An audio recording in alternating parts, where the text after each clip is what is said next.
Terve! Thomas puhuu tässä näin, entinen Pelaajan päätoimittaja. Nykyään asiat on paljon paremmin kuin mä olen täällä, mutta mä halusin tulla tekemään tämän jutun. Let's say a very warm welcome to Mr. Robert Bowling. Hey! Straight from Los Angeles via Stockholm. Yes. Is that correct? That's right, yeah. How tired are you? I'm rejuvenated now that I'm here, but you know, it wears on you. Hitting the road. How long have you been on the road? We've been on the road for a month. We've been doing a world tour with Modern Warfare 3. So we were in Sydney, we're in Paris, Milan, Berlin, Amsterdam, Stockholm, now here. So you really saved the best for last. I did, perfectly Helsinki. planned. Yeah, indeed.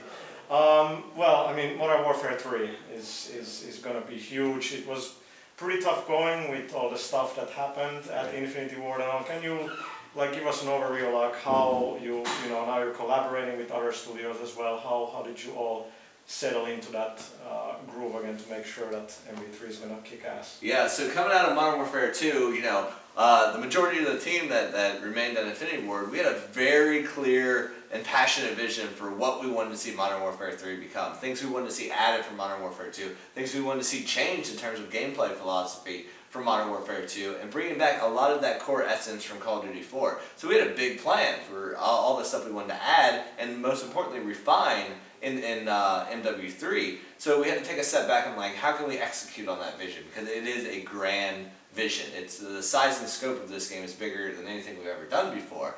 So that's when we found Sledgehammer Games, and we realized that because of their pedigree, because of their background of where they came from, they were a very good partner to work with to help us achieve that vision, to help us do what we want to do in terms of story and pacing with Modern Warfare 3. Because the story is extremely important in this game because it is a payoff on the characters and the conflict that we started all the way back with Call of Duty 4.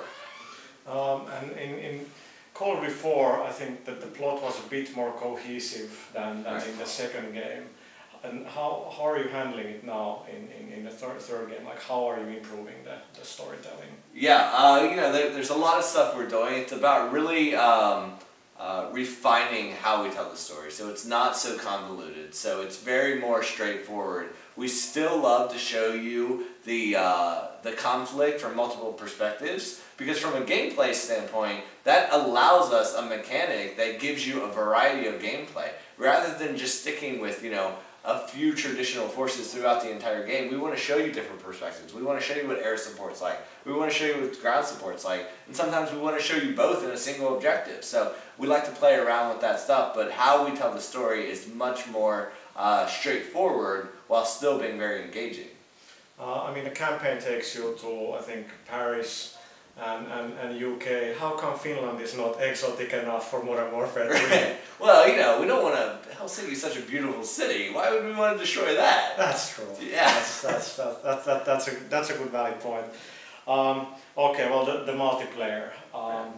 From your perspective, what were, because you deal with the community a lot, what were sort of the main things that people were annoyed with in Modern Warfare 2? Was it the powerful shotguns or the too much air support and people just being able to, build really long kill streaks? What were the kind of elements that you knew that you were going to have to try or you want to change? Right, well, coming out of Modern Warfare 2, we wanted to really rebalance it back to that, COD 4 style gun-on-gun focus. So it's all about you and your personal skill with your weapon is winning you the firefight. It's not explosives, it's not air support replacing your ability to get kills. It's you and your ability to get kills. That is the main focus. And then air support needs to be rebalanced back to being a support tool, not a replacement tool.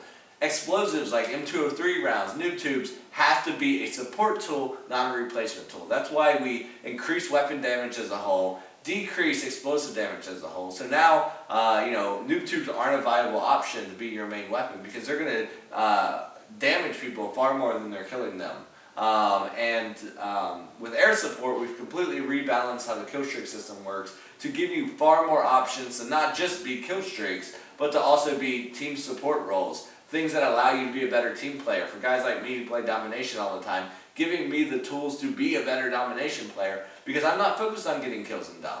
I'm focused on the objective, and I'm playing the game correctly, but in Modern Warfare 2, I wasn't being rewarded for that. I wasn't being incentivized to be an objective player, because things like the kill streak system, things on how we gave out XP, were very much catered to that kill-death ratio focused player. And that's the feedback we learned most from coming out of Modern Warfare 2, was that there is such a variety of playstyles in the game and a variety of ways to be good at the game. You have guys who only capture flags, you have guys who only defend, you have guys who play, in very different ways. So now in Modern Warfare 3, we did away with kill streaks, made it a point streak system, so you're getting points for objectives, you're getting points for kills of course, you're also getting points for every 2 assists if you want with Hardline Pro, all leading up to your next point streak reward. And now you can customize what point streak rewards are available to you. So if you're the assault guy, go assault strike package. Get your helicopters, your airstrikes, your juggernaut.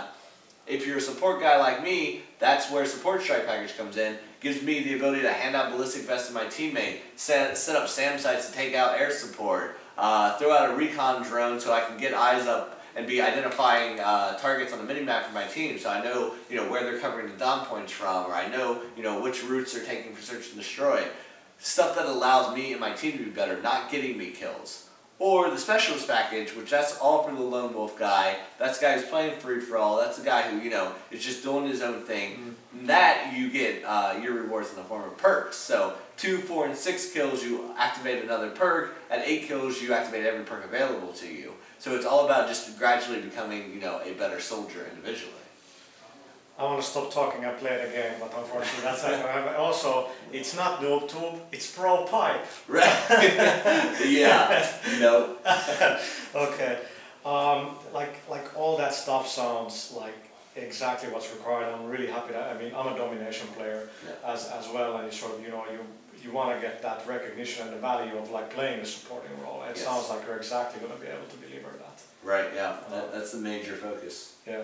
And balancing that, it's been a very tight production schedule, and balancing everything is always super tough. How confident are you that right out of the gate there's going to be a good balance in terms of all the weaponry and the modes and everything? Yeah, extremely important.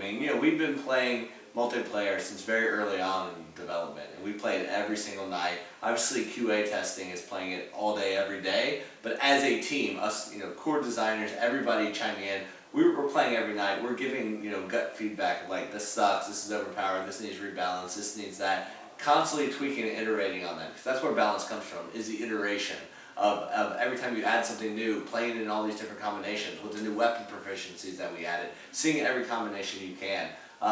So step 1 was all about refinement, taking out the stuff that was obviously too much, taking out commando, taking out one-man army, taking out last stands, taking out the things that hindered us from going back to that gun-on-gun combat, and then focusing on that iteration.